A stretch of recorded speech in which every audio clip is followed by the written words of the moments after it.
This is Democracy Now!, democracynow.org, the Quarantine Report. I'm Amy Goodman. We begin today's show in Georgia, where, well, 1.5 debates were held Sunday night, ahead of Georgia's January 5th runoff election, which will decide who controls the U.S. Senate. Today is the last day for new voters to register in Georgia. In the most closely watched debate of the night, Republican Senator Kelly Loeffler sparred with Democratic challenger Reverend Raphael Warnock. Loeffler is the richest senator in the country and was appointed to her seat in January by Governor Kemp. She refused to say that President Trump lost the election. You know, it's unfortunate that the focus is on a debate about who won the election when this process is still playing out, and President Trump has every right to every legal recourse. But we also have to make sure that Georgians know that we have a process that works, that their vote is counted, and that no illegal votes are counted. Senator Loeffler repeatedly attacked her challenger, Reverend Raphael Warnock. In fact, she almost never said his name without prefacing it by saying radical liberal Raphael Warnock. But Warnock, who's the pastor of the historic Ebenezer Baptist Church, pastored by the Kings, pushed back. Look, it's clear to me that my opponent is going to work really hard, spending millions of dollars of her own money trying to push a narrative about me, because she's clearly decided that she does not have a case to be made for why she should stay in that seat. I do not want to defund the police, and Kelly Loeffler knows it, but she keeps saying this because she wants to distract from her own record. The truth of the matter is, were it left up to her, Georgians would not have received the $600 of expanded unemployment insurance. And they haven't seen any relief in months. And she hasn't done anything. She's done nothing to provide relief for ordinary people, the folks I'm seeing all across this state who are in pain in the middle of this pandemic. Reverend Warnock contrasted how he grew up in the projects of Savannah, Georgia, with his opponent, Senator Loeffler, the richest member of the U.S. Senate, and accused her of using her position for personal gain, saying she publicly played down the pandemic, but sold stocks earlier this year after receiving a coronavirus briefing. When you receive the private briefing regarding the coronavirus pandemic, you dumped millions of dollars of stock in order to protect your own investments. And then weeks later, when there came an opportunity to give ordinary Georgians an extra $600 of relief, you said you saw no need and called it counterproductive. Why do you think it's counterproductive to help ordinary Georgians in the middle of a pandemic? Well, thank you for that question, because I've been completely exonerated. Those are lies perpetrated by the left-wing media. At the other Georgia Senate debate that took place last night, well, only one candidate showed up. This is how the debate began. The candidates are in alphabetical order. Democrat Jon Ossoff. He is CEO of Insight TWI, a media production company that investigates corruption, organized crime, and war crimes for international news organizations. Republican David Perdue has served in the U.S. Senate since 2015. Before his election, he sat on the board of 5 major corporations and co-founded Perdue Partners, a global trading company. Senator Perdue declined to participate in this debate and is represented by an empty podium. This marks the second time the Republican Senator David Perdue has refused to debate Jon Ossoff. He also pulled out of the final debate prior to the November election after Ossoff described him as a crook. Perdue is facing increasing scrutiny over trading stocks of companies overseen by committees he sits on in the U.S. Senate. The New York Times revealed last week Perdue has traded stocks, bonds, and mutual funds nearly 2,600 times over the past 6 years, by far the most of any U.S. senator. He sometimes reported 20 or more transactions in a single day. The Sunday night debates came one day after President Trump traveled to Valdosta, Georgia, for a campaign rally with Perdue and Loeffler. It was Trump's first public rally since losing the election. But Trump spent most of the rally falsely claiming he won. He also attacked Georgia's Republican Governor Brian Kemp, who he'd earlier supported. Earlier on Saturday, Trump called Kemp to urge him to call the Republican-led state legislature back into session so it could appoint Trump-supporting electors to the Electoral College, essentially to overturn the election. Kemp refused to do so. To talk more about Georgia, we're joined by three guests. Carol Anderson is with us. She is professor at Emory University, the author of White Rage, The Unspoken Truth of Our Racial Divide. Her most recent book is One Person, No Vote, How Voter Suppression is Destroying Our Democracy. She's joining us from Atlanta. We're also joined by Democratic State Representative Bee Nguyen of Georgia. Her district includes Atlanta. And Cliff Albright is with us. He is co-founder and executive director of Black Voters Matter and a 2020 Soros Equality Fellow. Cliff Albright had a watch party last night for the debate. There is much to talk about. Professor Carol Anderson, let's begin with you. Quite an active weekend for the whole country to watch in Georgia, since Georgia will determine the balance of the U.S. Senate. If both Democrats were to win these races in the runoffs on January 5th, the U.S. Senate would be 50-50 Republican-Democrat, with the vice president, that would be Kamala Harris, being the tiebreaker. But what happens still remains to be seen. So there were 1.5 debates last night. David Perdue did not attend his, so it was Jon Ossoff's alone, and then the highly contentious debate between Warnock and Loeffler. Talk about what you watched this weekend. I watched a series of lies. I watched Loeffler mastering sound bites without any kind of depth, but a way to try to define Reverend Warnock in ways that would resonate with a base that is bereft of evidence. I saw an attempt to a coup, an attempt to overthrow an election, and I saw the weakness of both Perdue and Loeffler in challenging that. So even when Loeffler is asked point blank about the election, she says, well, it doesn't matter. It's not about who won. Yes, it is. But what we're seeing is that as she was casting aspersions out there, that this is the lie of voter fraud that the Republicans have sown for decades. And it is now really taking root in a most horrific way. And it is a lie. It is designed to cast aspersions on the American citizenship, the right to vote for African Americans, for Asian Americans, for Hispanics. That's what I saw this weekend. State Representative Bee Nguyen, if you can talk about the significance of what's taking place in your state and what is at stake, both statewide and also nationally. Yes, as all eyes are on Georgia, we know that the country is watching us and watching the response to our election. As Dr. Carol Anderson said, the Trump administration, backed by other Republicans across the state of Georgia, with the exception of our governor, the lieutenant governor, and the secretary of state, are pushing forward conspiracy theories. They are pushing forward lies about the election with no substantiated evidence.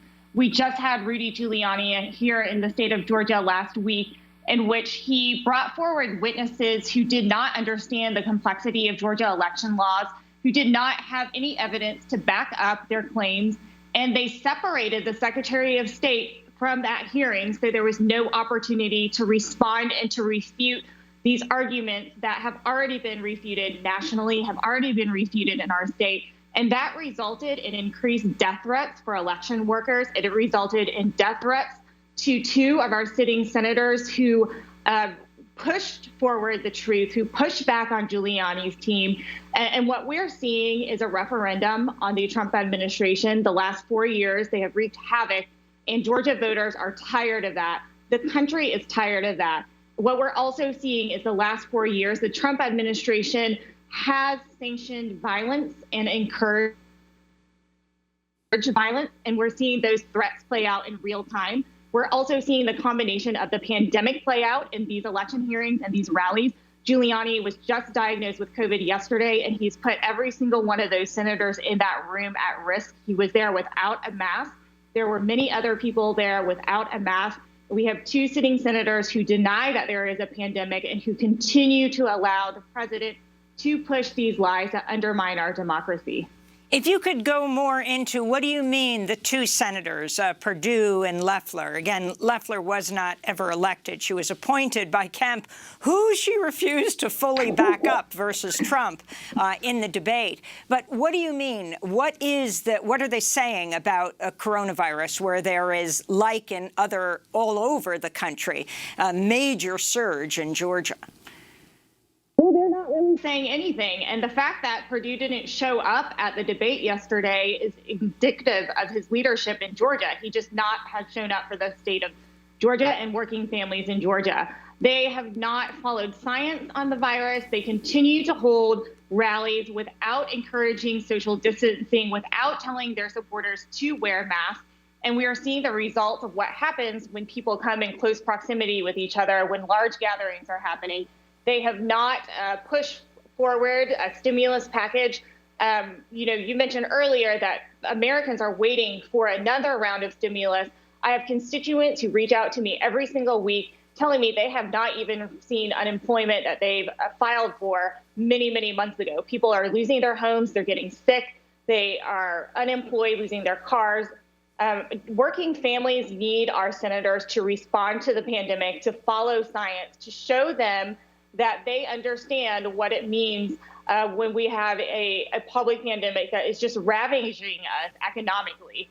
These two senators understood that this was going to be an issue, and instead of informing the public, they took advantage of that information and used it to trade their stocks. And that is not the type of representation that we need here in Georgia or in our Senate.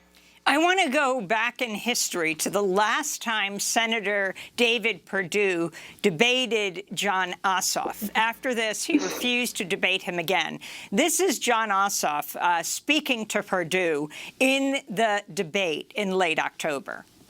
You've continued to demean yourself throughout this campaign with your conduct. First, you were lengthening my nose in attack ads to remind everybody that I'm Jewish. Then when that didn't work, you started calling me some kind of Islamic terrorist. And then when that didn't work, you started calling me a Chinese communist. It's ridiculous. So, State Representative Bee Nguyen, this pretty much blew him off the stage for the rest of debates. He also called him a criminal and said whether it's him or his handlers in Washington, is it really worth selling your soul, he said, for doing what was happening. Carol Anderson, State Representative Nguyen, if you can talk about the significance of what he was saying. Yeah, I mean, Jon Ossoff has called Perdue out. He is not being shy about calling him out for who he is. He is speaking the truth about this sitting senator who is xenophobic, who is racist, who does have a history of standing by Trump side by side, who is not pushing forward any policy solutions. He is ready to take healthcare away from Americans during a pandemic. He has no policy issues to stand behind. In fact, when Jon Ossoff was visiting a small business, Slutty Vegan, one that is Black-owned, who has done just a tremendous job of expanding their entrepreneurship throughout the city of Atlanta, Perdue's response was to make fun of Jon Ossoff for visiting this business. These are small businesses in the state of Georgia who need support economically, who need us to uplift the small businesses. And quite frankly, I don't know of any American on either side of the aisle who supports demeaning and belittling a small business. And it just shows how out of touch Senator Perdue is with working Georgians. You mentioned death threats against state legislators. You yourself, State Representative Bee Nguyen, have a fascinating background. You're the daughter of Vietnamese immigrants. You're the first Vietnamese American state representative. Your family then went on to help settle a Syrian refugee family in 2015. Can you talk about how your own life story informs what you do today and your response to the politics of Georgia and the divisions right now?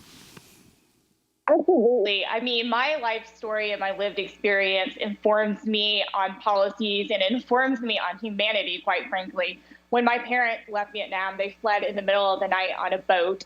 And at the time, it was President Jimmy Carter who expanded the number of Vietnamese refugees being accepted into America. And it was a Republican governor, Governor Robert Ray from Iowa, who opened his state and said, we will accept as many refugees as we can into the state of Iowa.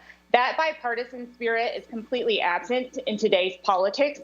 And growing up in a state like Georgia, I'm part of what we call the New South, a coalition of Black, Brown, Asian, young folks, progressive folks who want to see a state and a country that embraces diversity and that understands that cultural differences and what we contribute makes our country unique and special. And that's what makes America great, quite frankly. We've been battling the last 4 years the rise of white supremacy and nationalism, which we know has always existed in this country. But when it's endorsed by somebody who is at the highest sitting office, who has pushed forward this idea of violence against people, threatening people, where this has become a norm, it's a time and a place where being in Georgia is critically important as the world is watching us and how we respond. And I'm very disappointed in my colleagues who have not spoken up against the violence being directed to our two sitting senators, to the Secretary of State and his wife, to Gabe Sterling, to the governor. It's unacceptable. It is not how we want to live in this country. And it is being pushed by Trump, and he has enabled this, to rise to the surface. And we really need to grapple with what that means for our country and for our state and how we can move forward, because we can't take this anymore. It is literally endangering the lives of people who are just doing their jobs, who are just trying to make this country a better place for everybody. I wanted to go to Gabe Sterling, the election manager you talked about. Again, the state leadership of Georgia is Republican. The state election manager, Gabe Sterling, the Secretary of State, and, of course, Brian Kemp, the governor. I want to go to Gabe Sterling, who made this emotional plea last week around the Republican leadership of our country, around President Trump and Giuliani, who was just there, now tested positive for COVID-19 after not clear how many people he posed with. None of them was he wearing a mask. This is Gabe Sterling. Mr. President, it looks like you likely lost the state of Georgia. We're investigating. There's always a possibility. I get it. And you have the rights to go through the courts. What you don't have the ability to do, and you need to step up and say this, is stop inspiring people to commit potential acts of violence. Someone's going to get hurt. Someone's going to get shot. Someone's going to get killed. That was Gabe Sterling. I want to go back to the debate that took place last night. In August, players with the WNBA's, the Women's Basketball League, Atlanta Dream, urged fans to elect Senate Democratic candidate Raphael Warnock. Senator Kelly Loeffler is the co-owner of the franchise. Several players arrived at the league's coronavirus bubble in Florida wearing black T-shirts that read, "Vote Warnock," in white letters. The action came after Loeffler slammed the WNBA's Racial Justice Initiative for the 2020 season, saying any alignment with the Black Lives Matter movement sends a message of exclusion as they seek to defund the police. This is debate panelist Lisa Graham questioning Loeffler. You've called the Black Lives Matter movement fascist. You've alienated members of your own basketball team by talking about that stance, or taking that stance, rather. Is that still your view tonight after seeing and hearing how it hits home with so many people personally? The life of every African American is important, and there is no place for racism in this country. But there are organizations whose number one goal is to defund the police. And we know that that hurts minority communities more than anyone. And we have to stand with our men and women of law enforcement. Carol Anderson, can you talk about this constant refrain of Senator Loeffler as she would continually attack Reverend Warnock? Yes, I mean, this defund the police, radical leftist, radical defund. Those are like it's putting like chum in the water for a base that is feeling, as Trump said, victimized. They're victims. But the real problem here is that it is a racist dog whistle. And that's what we have to understand. It is deliberately misunderstanding what Black Lives Matter is really all about. It is designed to wipe that away, the same way they called Martin Luther King a communist, is what she was doing to Reverend Warnock yesterday. And what this is about is what she didn't deal with was 8 minutes and 46 seconds. George Floyd had a knee on his neck for 8 minutes and 46 seconds. Loeffler will not deal with that. She will not deal with 7 bullets in the back of Jacob Blake. She will not deal with a basic no-knock warrant that ended up killing Breonna Taylor.